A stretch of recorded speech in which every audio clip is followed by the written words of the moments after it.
Industry ਵੀ ਦੇਖ ਰਹੇ ਸਾਰੇ ਦੋਸਤਾਂ ਨੂੰ ਪਿਆਰ ਭਰੀ ਸਤਿ ਸ੍ਰੀ ਅਕਾਲ। ਵਾਹਿਗੁਰੂ ਜੀ ਕਾ ਖਾਲਸਾ, ਵਾਹਿਗੁਰੂ ਜੀ ਕੀ ਫਤਿਹ। ਦੋਸਤੋ, ਅੱਜ ਆਪਾਂ ਪਹੁੰਚੇ ਹੋਏ ਹਾਂ ਨਿਊ ਸਾਊਥ ਵੇਲਜ਼ ਦੇ ਗੁਲਗਾ ਦੇ ਵਿੱਚ, ਜਿੱਥੇ ਕਿ ਬੱਚਿਆਂ ਦਾ ਸਿਖਲਾਈ ਕੈਂਪ ਚੱਲ ਰਿਹਾ, ਜਿਸ ਨੂੰ ਕਿ ਇਹਨਾਂ ਨੇ ਨਾਂ ਦਿੱਤਾ ਓਰੀਜਨ ਕੈਂਪ। ਵਾਹਿਗੁਰੂ ਵਾਹਿਗੁਰੂ ਵਾਹਿਗੁਰੂ ਵਾਹਿਗੁਰੂ ਵਾਹਿਗੁਰੂ ਵਾਹਿਗੁਰੂ ਵਾਹਿਗੁਰੂ ਵਾਹਿਗੁਰੂ ਵਾਹਿਗੁਰੂ ਵਾਹਿਗੁਰੂ ਵਾਹਿਗੁਰੂ ਵਾਹਿਗੁਰੂ ਵਾਹਿਗੁਰੂ ਵਾਹਿਗੁਰੂ ਵਾਹਿਗੁਰੂ ਵਾਹਿਗੁਰੂ। ਆਪ ਜੀਆਂ ਨੇ ਆਣ ਕੇ ਸ਼ਮੂਲੀਅਤ ਕੀਤੀ ਹੈ ਤੇ ਜਿਹੜੀ ਸਮੇਂ ਦੀ ਲੋੜ ਹੈ ਉਸ ਲੋੜ ਨੂੰ ਪੂਰੀ ਕਰ ਰਹੇ ਹੋ ਕਿ ਆਪ ਜੀ ਜੁੜੇ ਹੋ ਤੇ ਆਪਣੇ ਬੱਚਿਆਂ ਨੂੰ ਨਾਲ ਜੋੜ ਰਹੇ ਹੋ। ਬਹੁਤ ਵੱਡੀ ਸਮੇਂ ਦੀ ਲੋੜ ਹੈ ਆਪਣੇ ਬੱਚਿਆਂ ਨੂੰ ਗੁਰਸਿੱਖੀ ਦੇ ਨਾਲ ਜੋੜਨਾ। ਆਪ ਜੁੜਨਾ ਤੇ ਬੱਚਿਆਂ ਨੂੰ ਜੋੜਨਾ ਸਾਡੀ ਵੱਡੀ ਕਮਾਈ ਸਫਲ ਹੋ ਜਾਵੇਗੀ ਜੇ ਅਸੀਂ ਆਪਣੇ ਬੱਚਿਆਂ ਨੂੰ ਗੁਰਸਿੱਖੀ ਦੇ ਨਾਲ ਜੋੜ ਲਿਆ। ਆਪਣੇ ਗੁਰੂ ਸਾਹਿਬਾਂ ਦੇ ਨਾਮ, ਪੰਜ ਪਿਆਰੇ ਸਾਹਿਬਾਨਾਂ ਦੇ ਨਾਮ ਗੁਰਬਾਣੀ ਨਾਲ ਜੋੜ ਲਿਆ, ਇਤਿਹਾਸ ਨਾਲ ਜੋੜਿਆ, ਜੋ ਵੱਡੀ ਸਮੇਂ ਦੀ ਲੋੜ ਹੈ। ਇਸ ਗੱਲ ਦੀ ਆਪ ਸਰਬੱਤ ਸੰਗਤਾਂ ਨੂੰ ਵਧਾਈ ਦੇਣੀ ਚਾਹੁੰਦਾ ਹੈ।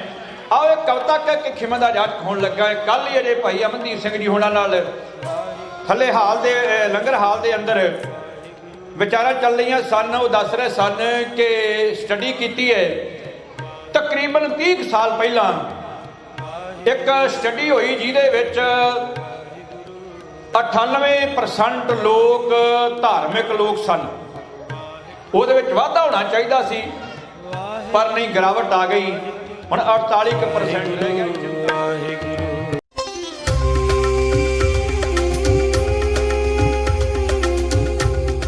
ਅੱਜ ਸਵੇਰੇ ਜਦੋਂ ਅਸੀਂ ਐਂਟਰੀ ਹੋਏ ਹਾਂ 100 ਤੋਂ ਵੱਧ ਦੇ ਕਰੀਬ ਬੱਚੇ ਇੱਥੇ ਹਿੱਸਾ ਲੈ ਰਹੇ ਆ ਇਸ ਕੈਂਪ ਦੇ ਵਿੱਚ। ਤੇ ਸਾਡੀਆਂ ਰਵਾਇਤੀ ਖੇਡਾਂ ਉਹਨਾਂ ਦੇ ਵਿੱਚ ਹਿੱਸਾ ਬਹੁਤ ਵੱਡੀ ਗਿਣਤੀ ਦੇ ਵਿੱਚ ਬੱਚਿਆਂ ਨੇ ਲਿਆ, ਚਾਹੇ ਉਹ ਪਿੱਠੂ ਕਾਇਮ, ਫਿਰ ਜਿਹੜੀ ਮਿਊਜ਼ੀਕਲ ਚੇਅਰ ਦੀ ਗੇਮ ਆ, ਚਾਹੇ ਰੱਸਾਕਸ਼ੀ ਦੀ ਆ, ਤੇ ਹੋਰ ਵੀ ਜਿਹੜੀਆਂ ਸਾਡੀਆਂ ਰਵਾਇਤੀ ਗੇਮਾਂ ਆ। ਬੱਚੇ ਬਹੁਤ ਹੀ ਵੱਧ ਚੜ੍ਹ ਕੇ ਹਿੱਸਾ ਲੈ ਰਹੇ ਆ। ਇਸ ਤੋਂ ਇਲਾਵਾ ਗੁਰਬਾਣੀ ਵਿਚਾਰਾਂ ਉਹਨਾਂ ਨੂੰ ਸੁਣਾਈਆਂ ਜਾਣਗੀਆਂ, ਸਿਖਾਈਆਂ ਜਾਣਗੀਆਂ, ਤੇ ਵੈਸੇ ਵੀ ਉਹਨਾਂ ਦੇ ਲਈ ਟੀਚਿੰਗ ਤਾਂ ਗੁਰਮੁਖੀ ਦੀ ਜਿਹੜੀ ਪੜ੍ਹਾਈ ਆ ਉਹ ਵੀ ਕਰਾਈ ਜਾਏਗੀ। ਤੇ ਹੋਰ ਵੀ ਅਸੀਂ ਜੋ ਵੀ ਇਹਦੇ ਅਹਿਮ ਗੱਲਾਂ ਹੋਣਗੀਆਂ ਅਸੀਂ ਉਹ ਕਮੇਟੀ ਮੈਂਬਰਾਂ ਤੋਂ ਸੁਣਾਂਗੇ, ਉਹਨਾਂ ਨੂੰ ਦੱਸਾਂਗੇ ਕਿ ਇਸ ਕੈਂਪ ਦੇ ਉਹਨਾਂ ਦੀ ਮਨਸ਼ਾ ਕੀ ਆ ਤੇ ਅੱਗੇ ਉਹਨਾਂ ਦੀ ਪਲੈਨਿੰਗ ਕੀ ਆ ਕਿ ਅਗਲੇ ਸਾਲਾਂ ਦੇ ਵਿੱਚ ਉਹ ਹੋਰ ਕਿੱਦਾਂ ਵਧਾਉਣਗੇ। ਤੇ ਆਓ ਚੱਲਦੇ ਹਾਂ ਇਸ ਕੈਂਪ ਦੇ ਵਿੱਚ।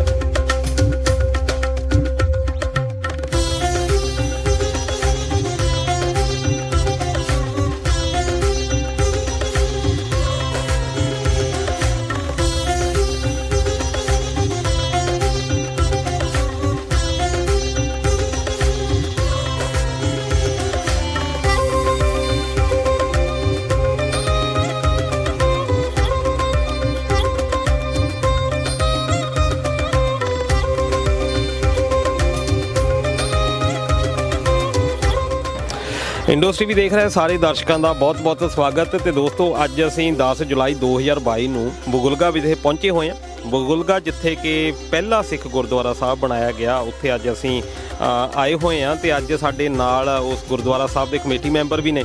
ਤੇ ਇੱਥੇ ਅੱਜ ਬੱਚਿਆਂ ਦੇ ਲਈ ਖਾਸ ਪ੍ਰੋਗਰਾਮ ਹੋ ਰਿਹਾ, ਇੱਕ ਓਰੀਜਨ ਕੈਂਪ ਲਗਾਇਆ ਜਾ ਰਿਹਾ ਬੱਚਿਆਂ ਦੇ ਲਈ। ਤੇ ਬੱਚਿਆਂ ਦੇ ਲਈ ਗੇਮਸ ਵੀ ਨੇ ਤੇ ਨਾਲ ਨਾਲ ਗੁਰਮੁਖੀ ਦੀ ਜਾਣਕਾਰੀ ਦੇ ਬਾਰੇ ਵੀ ਇਹ ਕੈਂਪ ਹੈਗਾ, ਉਹਦੇ ਬਾਰੇ ਅਸੀਂ ਜ਼ਿਆਦਾ ਤੋਂ ਜ਼ਿਆਦਾ ਜਾਣਕਾਰੀ ਦੇਵਾਂਗੇ। ਸਰਦਾਰ ਅਮਨਦੀਪ ਸਿੰਘ ਸਿੱਧੂ ਹੋਣੀ ਸਾਡੇ ਨਾਲ ਆ ਤੇ ਉਹ ਸਾਨੂੰ ਦੱਸਣਗੇ ਵੀ ਇਹ ਕੈਂਪ ਦੇ ਵਿੱਚ ਕੀ ਕੀ ਹੋ ਰਿਹਾ ਤੇ ਇਹਦੇ ਕਰਾਉਣ ਦੇ ਪਿੱਛੇ ਉਹਨਾਂ ਦੀ ਕੀ ਮਨਸ਼ਾ ਆ। ਸਤਿ ਸ੍ਰੀ ਅਕਾਲ ਜੀ ਸਾਰੇ ਕਮੇਟੀ ਮੈਂਬਰਸ ਨੂੰ ਤੇ ਭਾਈ ਤੁਹਾਨੂੰ।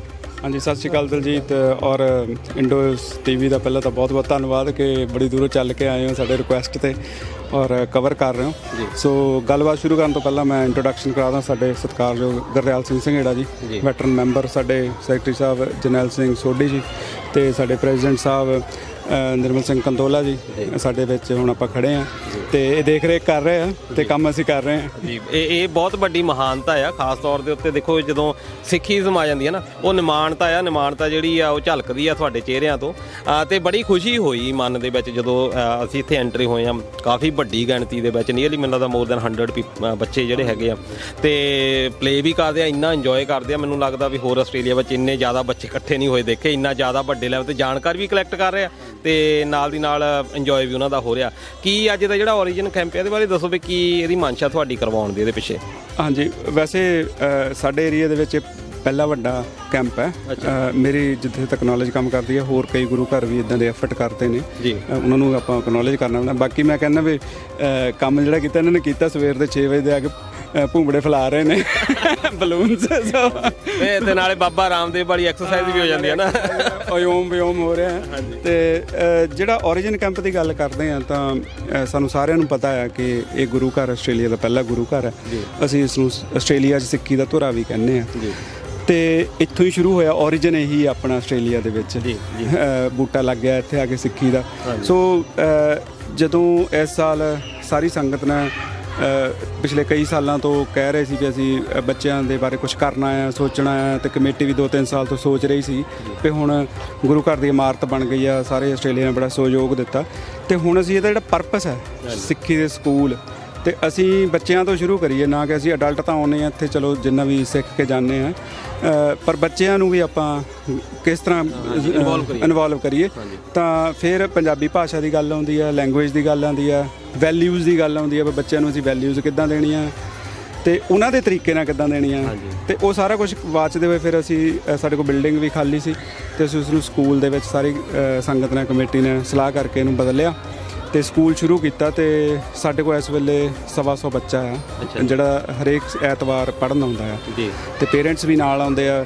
ਤੇ ਫਿਰ ਇਹ ਸੋਚਿਆ ਵੀ ਇੱਦਾਂ ਕਰੀਏ ਵੀ ਸਾਰਿਆਂ ਨੂੰ ਇੱਕ ਵਾਰੀ ਸਕੂਲ ਹੌਲੀਡੇਜ਼ ਆ ਇਕੱਠੇ ਕਰ ਲਈਏ, ਕਿਉਂਕਿ ਛੁੱਟੀਆਂ 'ਚ ਪੇਰੈਂਟਸ ਨੂੰ ਇੱਦਾਂ ਰਹਿੰਦਾ ਹੁਣ ਲੈ ਕੇ ਕਿੱਥੇ ਜਾਣੇ ਬੱਚੇ ਹੈ ਨਾ।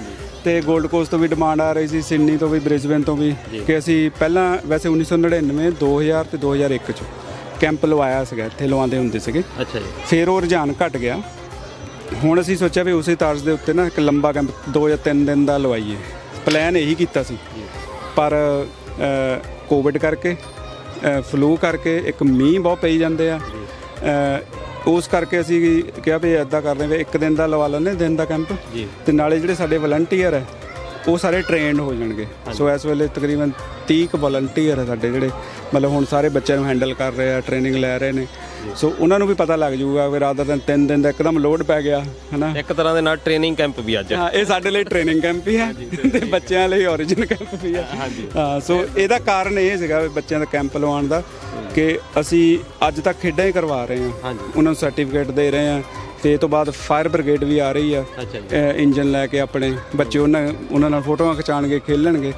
ਸੋ ਸਾਡਾ 3 ਦਿਨ ਦੇ ਵਿੱਚ ਅਸੀਂ ਇਹਨਾਂ ਨੂੰ ਫਿਰ ਫਨ ਪਾਰਕ ਵੀ ਲੈ ਕੇ ਜਾਣਾ ਸੀ, ਇਹਨਾਂ ਦੀਆਂ ਦੌੜਾਂ ਵੀ ਕਰਾਉਣੀਆਂ ਸੀ, ਵਰਕਸ਼ਾਪਾਂ ਵੀ ਲਵਾਉਣੀਆਂ ਸੀ, ਆਰਟਸ, ਕਰਾਫਟ, ਮਾਰਸ਼ਲ ਆਰਟ ਸਾਰੇ ਉਹ ਪਲੈਨਡ ਸੀਗੇ। ਤੇ ਜਿਹੜਾ ਸਾਰਿਆਂ ਨੂੰ ਵੱਧ ਸਾਨੂੰ ਲੋੜ ਮਹਿਸੂਸ ਹੋਈ, ਪੇਰੈਂਟਸ ਵੀ ਚਾਹੁੰਦੇ ਆ, ਉਹ ਇਹ ਚਾਹੁੰਦੇ ਆ ਕਿ ਉਹਨਾਂ ਲਈ ਵੀ ਕੁਝ ਹੋਵੇ। ਇਹ ਬਹੁਤ ਵੱਡੀ ਲੋੜ ਆ, ਸਾਨੂੰ ਸਾਰਿਆਂ ਨੂੰ ਸਮਝਣਾ ਚਾਹੀਦਾ ਕਿ ਬੱਚਿਆਂ ਨੂੰ ਸਿਖਾਉਣਾ ਵੀ ਇੱਕ ਚੀਜ਼ ਆ, ਪਰ ਪੇਰੈਂਟਸ ਨੂੰ ਸਿਖਾਉਣਾ, ਪੇਰੈਂਟਿੰਗ ਕਰਨੀ ਉਹ ਵੀ ਇੱਕ ਲੋੜ ਆ।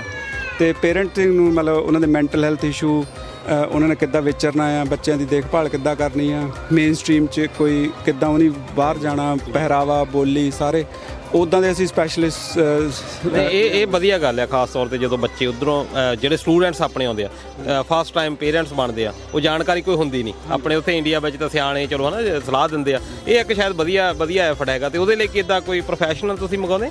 ਹਾਂਜੀ, ਇੱਕ ਸਾਡੇ ਨਾਲ ਬ੍ਰਿਸਬੇਨ ਤੋਂ ਲੇਡੀ ਆ, ਇੰਡੀਅਨ ਆਰਮੀ 'ਚ ਉਹ ਕੰਮ ਵੀ ਕੀਤਾ, ਉਹਨੂੰ ਉਹ ਲੇਡੀਜ਼ ਵਾਸਤੇ ਬਹੁਤ ਕੰਮ ਕਰ ਰਹੀ ਹੈ। ਤੇ ਉਹਦੇ ਨਾਲ ਵੀ ਸਾਡਾ ਸੰਪਰਕ ਹੈ। ਤੇ ਉਹ ਕਹਿੰਦੇ ਵੀ ਜਦੋਂ ਤੁਸੀਂ ਫੁੱਲ ਫਲੈਜ ਕਰੋਗੇ ਤਾਂ ਮੈਂ ਉਹ ਕੁੜੀਆਂ ਵਾਸਤੇ ਔਰ ਲੇਡੀਜ਼ ਵਾਸਤੇ ਉਹ ਸੈਮੀਨਾਰ ਕਰੂਗੀ। ਜਿੱਦਾਂ ਵੀ ਆਪਣੇ ਤੁਸੀਂ ਹੱਕ ਕਿੱਦਾਂ ਮਤਲਬ ਮੇਨਟੇਨ ਕਰਨੇ ਆ, ਰਾਈਟਸ। ਇੱਕ ਹੁੰਦਾ ਫੈਮਿਨਿਜ਼ਮ, ਇੱਕ ਹੁੰਦਾ ਬੈਡ ਫੈਮਿਨਿਜ਼ਮ। ਹਾਂ, ਉਹਦੀ ਗੱਲ ਇਹ ਚੰਗੀ ਲੱਗੀ ਕਿ ਬੈਡ ਫੈਮਿਨਿਜ਼ਮ ਤੋਂ ਕਿੱਦਾਂ ਬਚਣਾ ਹੈ, ਆਪਣਾ ਘਰ ਪੱਟਣ ਹੋਣ ਤੋਂ ਕਿੱਦਾਂ ਬਚਾਉਣਾ ਹੈ ਜੀ, ਵੀ ਲੋਕਾਂ ਦੇ ਨਾਲ ਦੇ ਸਲਾਹਾਂ ਘੱਟ ਮੰਨਣੀਆਂ ਆ, ਮਤਲਬ ਵੀ ਆਪਣਾ ਟਾਰਗੇਟ ਰੱਖਣਾ ਤੁਸੀਂ ਬੱਚਿਆਂ ਦੀ ਦੇਖਭਾਲ। ਤੇ ਇਹ ਉਹ ਵੀ ਚੀਜ਼ਾਂ ਇਹ ਕੈਂਪ ਦਾ ਹਿੱਸਾ ਹੋਣਗੀਆਂ। ਇਹਦਾ ਮਤਲਬ ਤਾਂ ਇਹ ਹੈ ਵੀ ਇਕੱਲਾ ਬੱਚਿਆਂ ਦਾ ਨਾ ਪੈਸੇ ਕੈਂਪ ਨਾ ਕਹੀਏ, ਇਹ ਉਹ ਰੀਜਨ ਤਾਂ ਸਾਰਾ ਹੀ ਆ ਜੋ ਸਾਡੇ ਜਿਹੜੇ ਮਸਲੇ ਆ ਸਮਾਜਿਕ ਹਨ। ਸੋ ਜਿਹੜਾ ਅਗਲਾ ਕੈਂਪ ਹੋਊਗਾ ਵੱਡਾ, ਉਹਦੇ ਵਿੱਚ ਪੇਰੈਂਟਸ ਫੋਕਸ ਹੋਣਗੇ, ਬੱਚੇ ਫੋਕਸ ਹੋਣਗੇ। ਤੇ ਉਹ ਤੋਂ ਜਿਹੜਾ ਬਾਅਦ 'ਚ ਹੋਏਗਾ ਤੁਸੀਂ ਹੈਰਾਨ ਰਹਿ ਜਾਓਗੇ, ਗ੍ਰੈਂਡ ਪੇਰੈਂਟਸ ਦੀ ਉਹਦੇ ਨੂੰ ਵੀ ਜ਼ਿਆਦਾ ਵੱਡੀ ਪ੍ਰੋਬਲਮ ਹੈ। ਜਿਹੜੇ ਸਾਡੇ ਬਾਬੇ ਆ, ਜਿਹੜੇ ਜਿੱਦਾਂ ਬਾਬੇ ਆ, ਦਾਦੇ, ਨਾਨੀਆਂ, ਹੈ ਨਾ, ਉਹਨਾਂ ਲਈ ਵੀ ਅਸੀਂ ਲੈ ਕੇ ਆਵਾਂਗੇ, ਕਿਉਂਕਿ ਉਹਨਾਂ ਨੂੰ ਵੀ ਦੱਸਣਾ ਹੈ ਵੀ ਆਸਟ੍ਰੇਲੀਆ ਦੇ ਵਿੱਚ ਨਾਨਾ ਨਾਨੀ ਹੋਰ ਤਰ੍ਹਾਂ ਰਹਿੰਦੇ ਆ, ਇੰਡੀਆ 'ਚ ਹੋਰ ਤਰ੍ਹਾਂ ਰਹਿੰਦੇ ਆ। ਨਹੀਂ ਚਲੋ ਇਹ ਵੀ ਤੁਹਾਡੀ ਗੱਲ ਵਧੀਆ ਵੀ ਪਰਿਵਾਰ ਦੇ ਵਿੱਚ ਹਾਰਮਨੀ ਜਾਨੀ ਕਿੱਦਾਂ ਬਣਾ ਕੇ ਰਹਿਣੀ ਬੱਚਿਆਂ ਤੋਂ ਲੈ ਕੇ ਐਕਸਪੈਕਟੇਸ਼ਨਸ ਕੀ ਆ ਇੱਥੇ ਬੱਚਿਆਂ ਦੀ ਪੋਤਿਆਂ ਦੀ ਦੋਤਿਆਂ ਦੀ ਐਕਸਪੈਕਟੇਸ਼ਨਸ ਕੀ ਆ ਨਾਨੇ ਨਾਨੀ ਤੋਂ ਹਾਂਜੀ ਔਰ ਪੇਰੈਂਟਸ ਦੀ ਐਕਸਪੈਕਟੇਸ਼ਨ ਸੱਸ ਸਹੁਰੇ ਤੋਂ ਕੀ ਆ ਸੋ ਇੱਥੇ ਥੋੜਾ ਡਿਫਰੈਂਟ ਹੈ ਕਿਉਂਕਿ ਇੱਥੇ ਸਾਰਿਆਂ ਨੂੰ ਕੰਮੇ ਹੀ ਕਰਨਾ ਪੈਂਦਾ ਵਰਕਿੰਗ ਕਲਾਸ ਹੈ ਤੇ ਇੱਕ ਦੂਜੇ ਨਾਲ ਮਤਲਬ ਕਹ ਲਓ ਟਾਇਰ ਨਾਲ ਟਾਇਰ ਰਲਾ ਕੇ ਚਲਾਉਣਾ ਪੈਂਦਾ ਤੇ ਉਦਾਂ ਦੀਆਂ ਵਰਕਸ਼ਾਪ ਅਸੀਂ ਪਲਾਨ ਕਰ ਰਹੇ ਹਾਂ ਨਹੀਂ ਆ ਤਾਂ ਸ਼ਾਇਦ ਬਹੁਤ ਵਧੀਆ ਤੇ ਇਹਦੇ ਨਾਲ ਬਹੁਤ ਸਾਰੇ ਘਰ ਜਿਹੜੇ ਟੁੱਟਣੇ ਹੀ ਬਚਣੇ ਆ ਇਹ ਓਰੀਜਨ ਕੈਂਪ ਸ਼ਾਇਦ ਵਧੀਆ ਤੇ ਹੁਣ ਇਹ ਹਰ ਸਾਲ ਤੁਸੀਂ ਕਰਵਾਉਣ ਦਾ ਪਲਾਨ ਕੀਤਾ ਹਾਂਜੀ ਅਸੀਂ ਹਰ ਸਾਲ ਸਿਆਲਾਂ ਨੂੰ ਸਰਦੀਆਂ ਨੂੰ ਜਿਹੜੇ ਸਕੂਲ ਹੌਲੀਡੇਜ਼ ਹੁੰਦੀਆਂ ਇਹਦੇ ਪਹਿਲੇ ਹਫਤੇ ਜਾਂ ਦੂਜੇ ਹਫਤੇ ਅਸੀਂ ਕਰਾਇਆ ਕਰਾਂਗੇ ਤੇ ਅਸੀਂ ਗਾਂ ਵਾਸਤੇ ਵੀ ਥੋੜੀ ਅਕੋਮੋਡੇਸ਼ਨ ਦਾ ਵੀ ਕਰਿਆ ਕਰਾਂਗੇ ਬੱਚਿਆਂ ਲਈ ਤੇ ਬਾਹਰ ਹੋਟਲ 'ਚ ਵੀ ਰਹਿ ਸਕਦੇ ਆ ਕੋਈ ਇੱਕ ਤਰ੍ਹਾਂ ਨਾਲ 2-3 ਦਿਨ ਫੈਮਿਲੀ ਆਉਂਦੀ ਆ ਇੱਥੇ ਰਹਿੰਦੀ ਆ ਸਿੱਖਦੀ ਆ ਨਾਲ ਹਿੱਸਾ ਵੀ ਲੈਂਦੀ ਆ ਤੇ ਆਊਟਿੰਗ ਵੀ ਹੋ ਜਾਂਦੀ ਬੱਚੇ ਵੀ ਖੁਸ਼ ਹੋ ਜਾਂਦੇ ਸਭ ਕੁਝ ਹੋ ਜਾਂਦਾ ਜੀ ਤੇ ਖਾਸ ਤੌਰ ਤੇ ਜਦੋਂ ਗੁਰਮੁਖੀ ਦੀਆਂ ਇਹ ਤੇ ਤੁਸੀਂ ਦੱਸਿਆ ਵੀ ਬੱਚਿਆਂ ਦੀਆਂ ਕਲਾਸਾਂ ਵੀ ਲਾਉਣੀਆਂ ਉਹਦੇ ਵਿੱਚ ਆਡੀਓ ਵਿਜ਼ੂਅਲ ਏਡਸ ਜਿਹੜੀਆਂ ਇੱਥੇ ਜ਼ਿਆਦਾ ਵਰਤੀਆਂ ਜਾਂਦੀਆਂ ਆਪਣੇ ਇੰਡੀਆ 'ਚ ਤਾਂ ਇੰਨਾ ਹੈ ਨਹੀਂ ਰੁਝਾਨ ਇਸੇ ਕਰਕੇ ਪੇਰੈਂਟਸ ਉਸ ਤਰੀਕੇ ਨਾਲ ਸਮਝਾ ਨਹੀਂ ਪਾਉਂਦੇ ਤੁਹਾਡੇ ਜਿਹੜੇ ਟੀਚਿੰਗ ਮੈਥਡ ਆ ਉਹ ਕੁਛ ਹੈ ਜਿਹੜੇ ਕਿ ਬੱਚਿਆਂ ਨੂੰ ਇੰਟਰਸਟ ਕਿਉਂ ਕੀ ਹੁੰਦਾ ਕਿ ਜਿੱਦਣ ਸਟਾਰਟ ਕਰੀਦਾ ਆਪਾਂ ਉਦਣ ਤਾਂ 100-150 ਬੱਚਾ ਹੁੰਦਾ ਪਰ ਹੌਲੀ ਹੌਲੀ ਘਟਦੇ ਆਪਾਂ ਗੱਲ ਵੀ ਕਰ ਰਹੇ ਸੀ ਵੀ 5-6 ਰਹਿ ਜਾਂਦੇ ਆ ਤੇ ਫਿਰ ਲਾਸਟ ਵਿੱਚ ਉਦੋਂ ਹੀ ਆਉਂਦੇ ਕਿਉਂਕਿ ਆਪਾਂ ਸਰਟੀਫਿਕੇਟ ਸਾਰਿਆਂ ਨੂੰ ਦੇ ਦਿੰਦੇ ਆ ਤੇ ਉਦਣ ਸਾਰੇ ਫੇਰ ਆਉਂਦੇ ਆ ਅਸੀਂ ਫਰਵਰੀ ਦੇ ਵਿੱਚ 45 ਤੋਂ ਸ਼ੁਰੂ ਹੋਏ ਸੀ ਹਾਂਜੀ ਤੇ ਹੁਣ 125 ਹੈ ਤੇ ਅੱਜ ਵੀ 10 ਬੱਚਿਆਂ ਦੇ ਹੋਰ ਨਾਮ ਲਿਖੇ ਜੀ